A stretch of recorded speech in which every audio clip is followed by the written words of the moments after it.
मध्य प्रदेश के पूर्व मुख्यमंत्री शिवराज सिंह चौहान ने कांग्रेस के नेताओं पर गंभीर आरोप लगाए हैं। उन्होंने कहा कि आज कांग्रेस के नेता कहते हैं कि देश में संविधान और लोकतंत्र खतरे में है।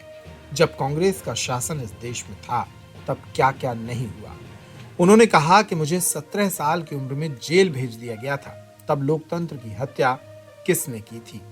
सुनिए शिवराज सिंह चौहान का ये लंबा बयान, जिसमें उन्होंने कांग्रेसी नेताओं को निशाने पर लिया है। कांग्रेस और कांग्रेस के नेता बार बार ये रट लगा रहे हैं कि लोकतंत्र खतरे में है, संविधान खतरे में है। खतरे में लोकतंत्र नहीं है, संविधान सुरक्षित हाथों में है।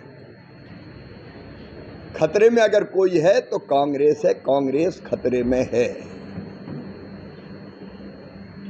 कांग्रेस गर्त में जा रही है। ये बार बार बात करते हैं, जेल भेज रहे हैं। आज मैं सवाल पूछना चाहता हूं, कांग्रेस को जवाब देना पड़ेगा। मेरी उम्र थी 17 साल, 11वीं में पढ़ता था मैं। मुझे जेल भेजा गया था इमरजेंसी में। स्वर्गीय इंदिरा जी थी तब प्रधानमंत्री। संविधान को तार तार किसने किया था? लोकतंत्र का गला किसने घोटा था? केवल नेताओं को नहीं, मासूम बच्चों को जेल में किसने भेजा था?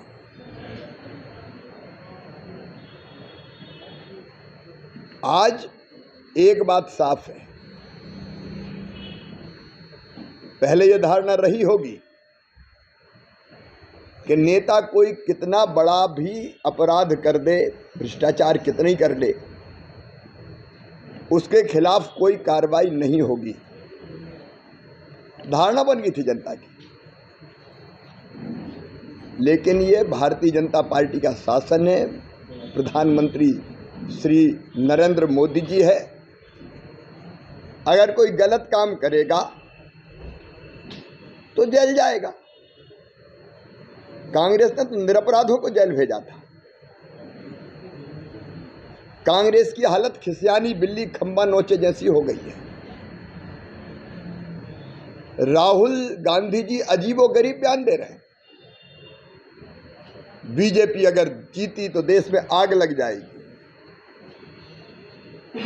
क्या कांग्रेस देश में आग लगाना चाहती है?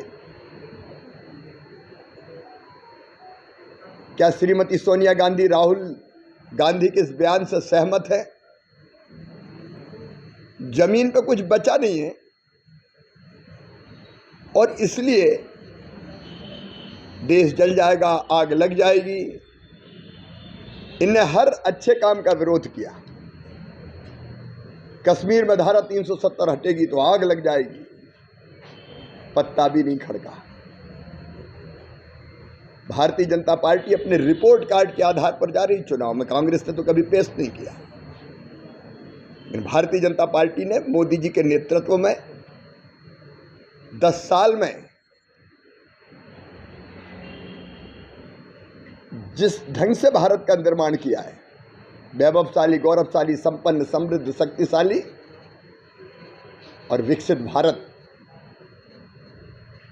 हम उस रिपोर्ट कार्ड और आगे के रोड मैप को लेकर मैदान में जाएंगे। और अब हम नहीं कह रहे, जनता कह रही है अब की बार 400 पार। शिवराज सिंह चौहान ने भोपाल में पत्रकारों से चर्चा करते हुए अनेक मुद्दों पर अपनी राय व्यक्त की। उन्होंने इस मौके पर कांग्रेस के मैनिफेस्टो पर भी सवाल उठाए। जीतू पटवारी और उमंग संघार के बीच कथित रूप से चल रही दूरी पर भी अपना बयान दिया। एक दिल के टुकड़े हजार हुए, कोई इधर गिरा कोई उधर गिरा। ये तो बनने के पहले टूटते रहते हैं, खम ठोंकते रहते हैं। आप संजय निरुपम के बयान पढ़ लो, आप उद्धव ठाकरे जी के बयान पढ़ लो, आप ममता जी की दहाड़ सुन लो कांग्रेस को देख के। आपस में ही भिड़े हैं। नीति, नेता, नेतृत्व कुछ भी इनके पास नहीं है और नियत भी ठीक नहीं है। ये तो समान स्वार्थों के आधार पर कि मारे जाएंगे तमाम भ्रष्टाचारी, इसलिए इकट्ठे हो जाओ, इसलिए एक हो रहे हैं। इनके दिल कभी एक नहीं थे, न विचार एक। भारतीय जनता पार्टी पुनर्निर्माण का आंदोलन है, राष्ट्रीय पुनर्निर्माण का, देश को बनाने का, जनता के कल्याण का।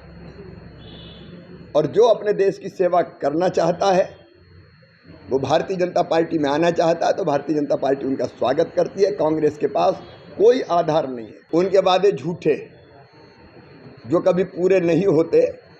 भारतीय जनता पार्टी दोनों चीज़, एक तरफ जो काम हमने किए हैं वो, और दूसरी तरफ विकसित भारत का रोड मैप लेके हम जनता के बीच में जाएंगे। मैनिफेस्टो पर काफ़ी काम हो रहा है और खुशी की बात ये, प्रधानमंत्री जी ने अपील की लोगों से कि सुझाव दें।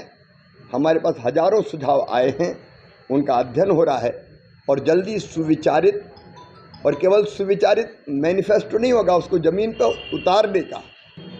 अब पता नहीं जीतू भाई कैसा जादू करते हैं कि लोग गायब हो जाते हैं। छिंदवाड़ा वाले भी गायब होते होते रह गए। कांग्रेस में कौन बचेगा इसका कोई ठिकाना मुझे लगता नहीं है। अब वो ढूंढे कहाँ हैं उमंग जी। सर, भूपेश बघेल ने 300 से ज्यादा नॉमिनेशन करा दिए हैं सीट पर। दिग्विजय सिंह भी वो बयान दे रहे हैं कि 400 से ज्यादा अगर नामांकन हो गए तो बैलेट पेपर से। ये हार की पूर्व भूमिका तैयार की जा रही है। उनको पता है कि ना तो वो मध्य प्रदेश में कोई सीट जीत रहे हैं और ना छत्तीसगढ़ में कोई सीट जीत रहे हैं, इसलिए हार की पूर्व भूमिका तैयार करो, उसका नाटक करो। इतने हमने नामांकन फॉर्म भरवा दिए, उनको पता है कि हार रहे हैं तो अभी से कहना शुरू कर दें।